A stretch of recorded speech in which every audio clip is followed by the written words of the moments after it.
Adday bitirmemeli ki topu. Ayağlı hareketler. Emanuel Adday merkezde Leandro Andrade oynadı. Mikalyo. Bol topu bıraktı. Camilo Duran. Camilo sola çekip vurabilir. Sağla gelir. Kapı karşılıyor. Gol! Gol! Gol! Ne baş verir? Ne baş verir burada? Oy oy oy oy oy oy. Musa Qurbanlı golü ilə bərabərləşir. 3-3. Bakın bakın. Ama offside var deyəsən. Offside var ya yok. Offside inciler nəzər. Varda incelenecek bu epizod. Musa Qurbanlı yemişliğiyle maçta komandasının bir hesablı Gelebeste töhfə vermiş ve burada oy neler baş verir teknik zonada. Teknik zona birbirine karıştı. Bəli, burada. Gol yoklanır ve teknik zonada bəli. Oy oy oy oy. Olmasın böyle şeyler. Olmasın böyle şeyler.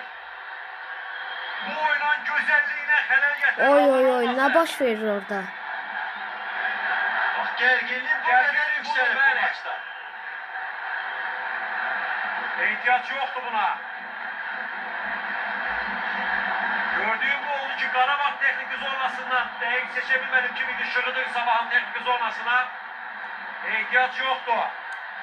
Qarabağla Sabah bir-birinə qarşı. Ve tabii ki gol da yoklanılır.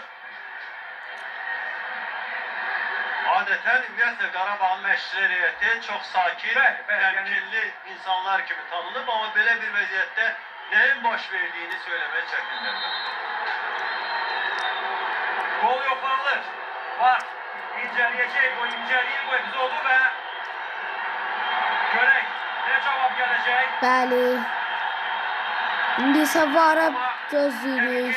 Belə gərgin bir oyun, belə gözəllik, bu qədər azarkeş, 6 gol və bunun qarşılığında belə xoşu gəlməz hallar təbii ki heç arzu olan deyil.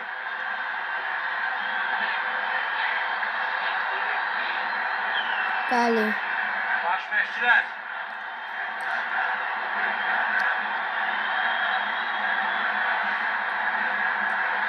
Gözləyirik. Burada elle oyun iddialarda var. Dambrauskas var. Burada elle var. El değil. Sayıldı mı gol?